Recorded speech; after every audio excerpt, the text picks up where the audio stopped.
उपचुनाव की आबो हवा में संवाद निकला है जनता से संवाद करने के लिए और पहुंच चुका है दूनी यानी कि देवली उनियारा विधानसभा क्षेत्र के दूनी पंचायत ग्राम में, जहां पर माहौल हम जानेंगे। हमारे साथ तमाम यहां आम जनता के साथ भीलवाड़ा से भी सांसद साहब मौजूद है। सर, आपका बहुत बहुत स्वागत है संवाद के प्लेटफॉर्म पर।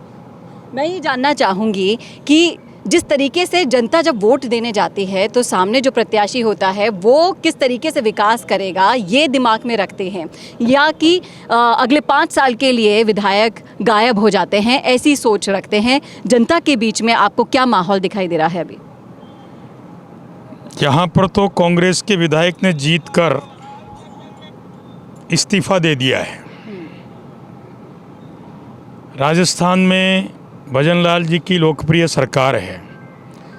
जनता इस बात को बखूबी समझ रही है कि किसको वोट देने से विकास होगा। आम जन सरकार के साथ, भाजपा के साथ, राजेंद्र जी गुर्जर के साथ जाना चाहती है। ये दूनी देवली उनियारा विधानसभा का हृदय स्थल है। यहाँ के वाइब्रेशन पूरी विधानसभा को प्रभावित करते हैं। और आप भी देख रही होंगी कि आज यहाँ के कार्यालय उद्घाटन के अवसर पर प्रदेश की यशस्वी उप मुख्यमंत्री सम्माननीय दिया कुमारी जब यहाँ आ रही हैं तो वातावरण में कितना उत्साह है, कार्यकर्ता कितने उत्साहित हैं। मैं भी पिछले 2-3 माह से इस क्षेत्र में घूम रहा हूँ और इस विधानसभा का प्रभारी के नाते काम कर रहा हूँ। मैं स्पष्ट कह सकता हूँ कि ये चुनाव जनता के आशीर्वाद से भाजपा जीत रही है। लेकिन जिस तरीके से नरेश मीणा के द्वारा इसे मीणा वर्सेस गुर्जर भी करार किया जा रहा है इस वोट को, तो क्या ये बांटने की जो राजनीति है वो यहाँ पर कारगर साबित होगी?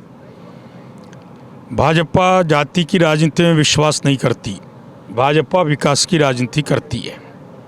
रही बात नरेश जी की, तो यहीं के सांसद के भाई आरोप लगा रहे हैं कि मेरे साथ धोखा हुआ, विश्वासघात हुआ। यहीं कांग्रेस के बागी नरेश जी कह रहे हैं कि 5 करोड़ में टिकट बेचा गया है। भाजपा एकमुश्त है, एक मुखी है। सामूहिक ऊर्जा से आम कार्यकर्ता इस चुनाव को जीतने के लिए प्रयत्न कर रहा है। दूसरी तरफ कांग्रेस में सिर्फ हट्टोबल्ल हो रही है और इसलिए चुनाव की स्थिति बिल्कुल साफ है कि यहाँ कमल खिल रहा है। कमल खिल रहा है। मैं आपसे जानना चाहूँगी, यहाँ पर हमारे साथ सरपंच जी भी मौजूद हैं, इनसे जानना चाहूँगी कि जिस तरीके से नरेश मीणा है कांग्रेस से जो उम्मीदवार है, उस पर राजेंद्र गुर्जर जी कौन सी ऐसी रणनीतियाँ अपनाएंगे जिससे वो जो माहौल है वो बदल जाए, क्योंकि ये पायलट का गढ़ माना जाता है। टोंक के देवली उनियारा विधानसभा क्षेत्र में आज हम खड़े हैं। हकीकत ग्राउंड लेवल पर आप बताइए कि है क्या? केवल एक बात बीच में टोकूंगा, ये चुनाव केवल राजेंद्र गुर्जर नहीं लड़ रहे हैं, वो तो हमारे प्रतीक हैं। ये चुनाव भाजपा कांग्रेस से लड़ रही है।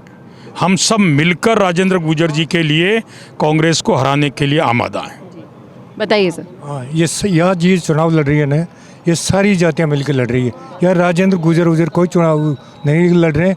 और जो ये कह रहे हैं ना आप नरेश मीणा, उसका यहाँ कोई फ़र्क नहीं पड़ रहा है, क्योंकि यहाँ उनका मतलब वो ज़्यादा नहीं, ये उनका फ़र्क पड़ेगा तो उसके जो कांग्रेस का कैंडिडेट है उसके ऊपर पड़ेगा, हमारे ऊपर कोई। हमारी 36 कौम की ये क्या है कि कौम की राजनीति करते हैं, कौम की राजनीति का हमारे बीजेपी नहीं चलती है, हमारे तो 36 कौम के साथ लेके चल रहे हैं। इसलिए हमारा यहाँ जीतना सुनिश्चित है और पक्का ये है कि हम यहाँ से जीत के निकलेंगे। जी, तो मुझे समस्याओं के बारे में जानना है जो आम जनता को यहाँ पर भुगतनी पड़ रही है। देखिए, एक एमएलए से आप उम्मीद रखते हैं कि हम आपको चुनेंगे और जिस तरीके से हम आप पर विश्वास जताएंगे, हमारे क्षेत्र का विकास करेंगे, तो कौन सी ऐसी समस्याएं हैं यहाँ?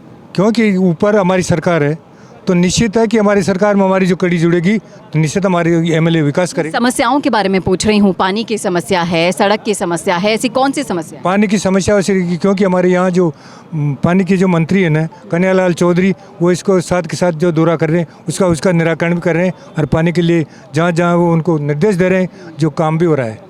तो क्या सर, भाई साहब आपसे पूछना चाहूँगी मैं कि आपको क्या लगता है कि हरीश मीणा जनता को धोखा दे गए, यहाँ से इस्तीफा देकर चले गए हैं और फिर बीच मझधार में वो छोड़ गए हैं जनता को, और अब जिस तरीके से कांग्रेस और नरेश मीणा में जो द्वंद्व छिड़ चुका है उसका पूरा फ़ायदा बीजेपी ले जाएगी? देखिए मैडम, हरीश मीणा महत्वाकांक्षी आदमी है, कभी बीजेपी कभी कांग्रेस। उनको उम्मीदवार नहीं मिला तो बीजेपी के उम्मीदवार को कांग्रेस का बना के टिकट पैसा दे के टिकट दिया है। ये तो उनके कांग्रेस के कार्यकर्ता आरोप लगा रहे हैं। और उन्होंने तो जो यहाँ पे काम किया वो सबसे ज़्यादा भ्रष्टाचार का काम यहाँ पे हुआ है। बजरी माफियाओं को फना दिए उन्होंने, और यहाँ पे लोग मतलब जो लोकतंत्र की जो परिभाषा है उनके विपरीत उन्होंने काम किया है। जबकि वो डीजीपी रहे हैं, कानून की सारी ज्ञान उनको था, लेकिन उनके लोगों की मदद करने के लिए उन्होंने बहुत यहाँ पे आकर मचाया। इसीलिए अब आज राजेंद्र गुर्जर के साथ ये पब्लिक है और राजेंद्र गुर्जर भारी मतों से जीतेगा को। आपको क्या लगता है कि कांग्रेस का जो भाई भतीजावाद है, परिवारवाद है, उसमें भी कहीं ना कहीं फूट यहाँ पर पड़ गई है, तो उसका खामियाजा उसे उठाना होगा? ज़रूर उठाना पड़ेगा उनको, कांग्रेस को। तो देखा आपने, यहाँ पर लोगों का यही मानना है। मैं आपसे जानना चाहूँगी सर कि आप क्या सोचते हैं, क्या जनता का विकास करने के लिए एक ऐसा एमएलए चाहिए जो एक फ़ोन करते ही आपका फ़ोन उठा ले? क्या राजेंद्र गुर्जर जी ऐसे हैं? हाँ ठीक है। समस्याएं सुनते हैं? हाँ सुनते हैं। तो देखा आपने, इनका कहना है, मानना है कि राजेंद्र गुर्जर जी ऐसे नेता हैं जो एक फ़ोन पर आपकी समस्याओं का समाधान कर देते हैं। ऐसे नहीं है कि 5 साल चंपत हो जाए। और हरीश मीणा ने जो यहाँ की जनता के साथ किया, उसका अब नतीजा कांग्रेस को भी भुगतना होगा। बाकायदा जो नतीजे आएंगे वो तो आपके सामने होंगे ही, लेकिन जनता क्या सोचती है, जानती है, वो हमने आपको समझाने की कोशिश की है।